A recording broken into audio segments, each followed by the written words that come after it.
Coming up, Florida's Big Bend area is hit by its strongest hurricane in 125 years. Dedicated to eastern and southern Kentucky, this is WYMT Mountain News at 11. Good evening, I'm Steve Hensley. What is now Tropical Storm Idalia whipped into Georgia and the Carolinas after smashing into Florida this morning with maximum sustained winds of 125 miles an hour and a fury that left behind extensive damage to homes and businesses up and down the state's west coast.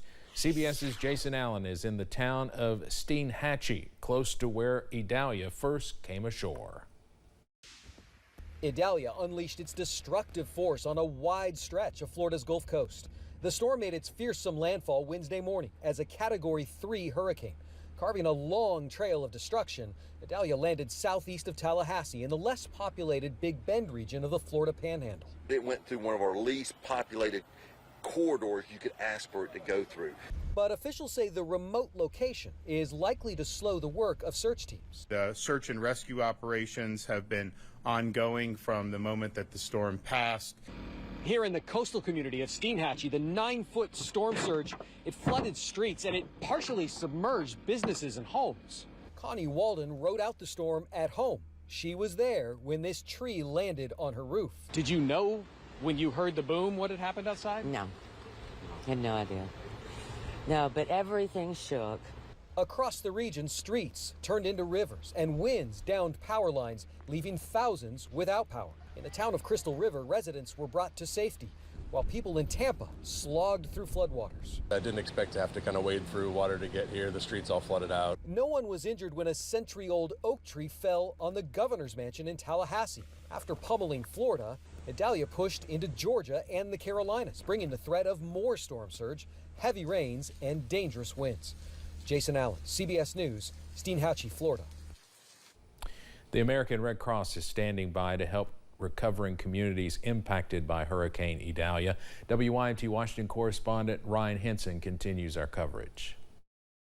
The American Red Cross says they already have 500 volunteers on the ground ready to help in impacted areas. The Red Cross are no strangers to providing immediate relief to disaster-struck communities. But the nonprofit says more donations and volunteers are needed, especially since severe natural disasters are becoming more common. Dozens of Red Cross shelters set up across Florida, Georgia, and South Carolina are focusing on providing meals, water, and mental health to anyone impacted by Hurricane Idalia. So it's hard to compare disaster to disaster because for that community, that family, that household that the storm is impacting, this is probably going to be one of the most traumatic experiences of their life.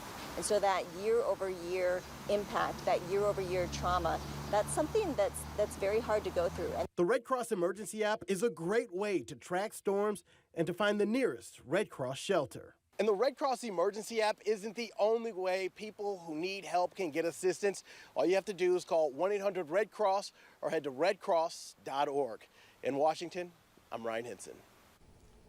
A group of Kentucky Baptist relief volunteers will head to Georgia Thursday to help feed hurricane victims. A group will be leaving from Lincoln County with a large mobile kitchen that's capable of preparing thousands of meals a day. The crew will consist of 50 people from all across Kentucky. They will be partnering with the Salvation Army.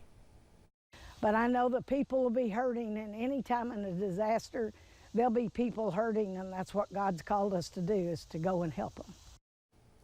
The group will likely be in the area for about 2 weeks.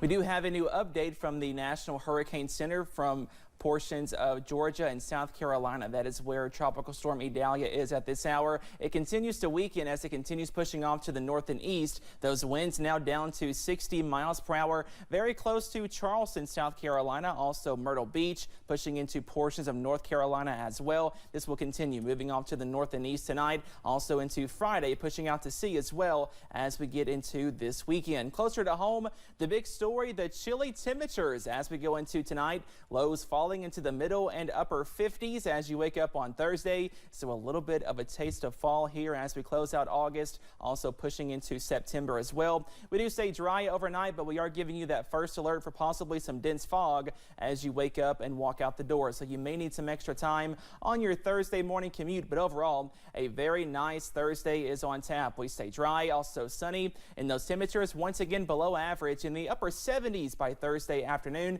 but more heat is on the way by Friday, also into the weekend. Those details coming up in just a few minutes. Steve?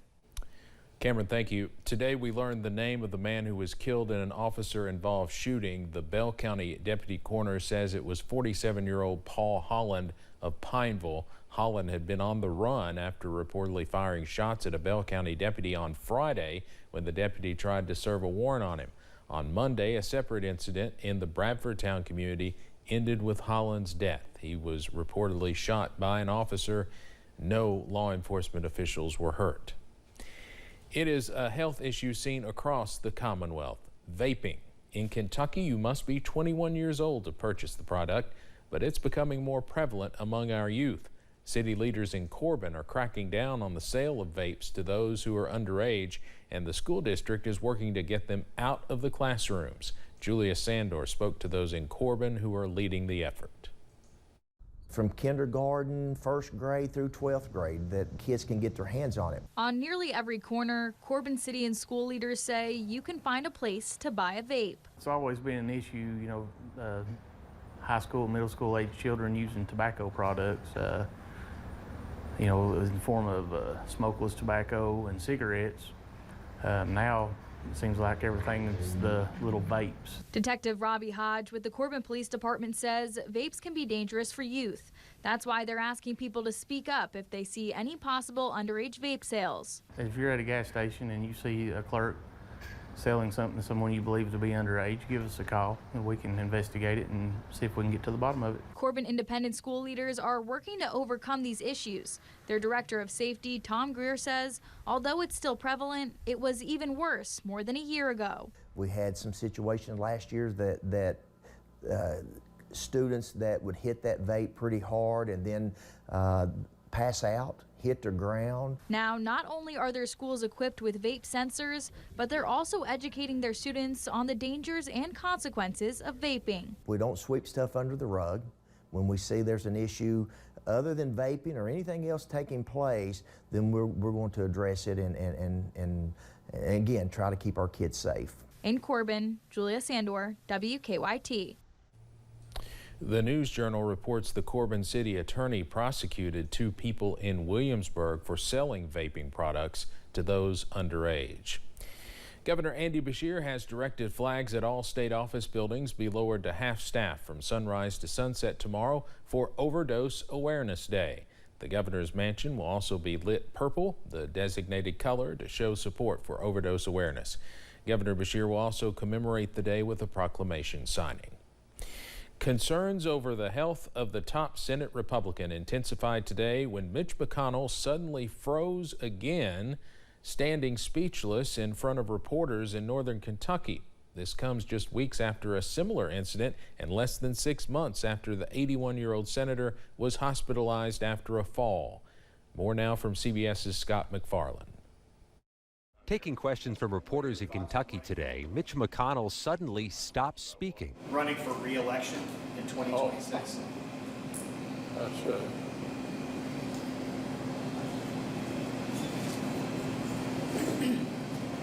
Did you hear the question, Senator? Running for re-election in 2026? Expressionless for several seconds, McConnell continued to stare straight ahead. All right, I'm sorry, you all are going to need a minute. McConnell ultimately gathered himself and finished the press conference.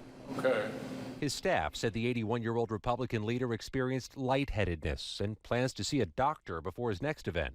President Biden was asked about it today. Mitch is a friend, as you know, not a joke. We always, I know people don't believe that's the case, but we have disagreements politically, but he's a good friend, and so I'm going to try to get in touch. Today's incident was noticeably similar to an episode in July at the Capitol. Okay, Mitch.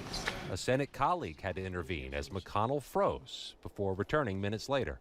His staff also said that incident was the result of lightheadedness. The episodes have raised questions about McConnell's role as Senate Republican leader. I hope Senator McConnell is healthy. CBS's Major Garrett spoke to Florida Republican Senator Rick Scott. Do you believe this should contribute to a deeper conversation about how long he should remain in that position? I expect he'll continue to be Republican leader through this term, and we'll have another election after the 2024 elections. McConnell is the latest U.S. senator to face questions about health. Dianne Feinstein of California, who's retiring next year, missed several weeks of proceedings here while hospitalized with shingles this spring and also suffered a recent fall. Scott McFarland, CBS News, the Capitol. McConnell was first elected to the Senate in Kentucky in 1984 and is the state's longest-serving senator. He was elected to a record 7th term in 2020 and won 117 of the Commonwealth's 120 counties. Alice Lloyd College in Knott County is celebrating its 100th year, and in an effort to celebrate the history and its students, President Jim Stepp made a recent announcement that all full-time students will receive iPads next semester in an effort to continue pushing their students towards success. He says none of this would be possible without the generosity of others. We do all this through annual fundraising primarily, but also we have no debt by policy. We don't take direct government funding by policy. So we really believe in the free enterprise system here at Alice Lloyd because there are many generous people across the country that believe in our mission. Stepp also says they are working to get students free textbooks by the fall semester of 2024. Space exploration is an adventure some organizations are working to give students more access to. Recent educational activities and programs like television series and hands-on launch stations give students a taste of life in space. Hazards Challenger Learning Center Programming Director Joseph Collins says space is not totally new. It's not a totally new topic here in Eastern Kentucky. Right here in our region, we actually have a pretty rich and successful history of space science and exploration. People like John Goodlett or Dr. James Fields, these people that have really made huge strides in space exploration. Collins says students get opportunities to witness launch simulations and even emergencies that could happen in a space station. Coming up on Mountain News at 11, it's almost September, and that means lots of festivals. We'll highlight one in McGoffin County next. And temperatures fall into the 50s tonight, but the 90s are not far away. Those details coming up after this break.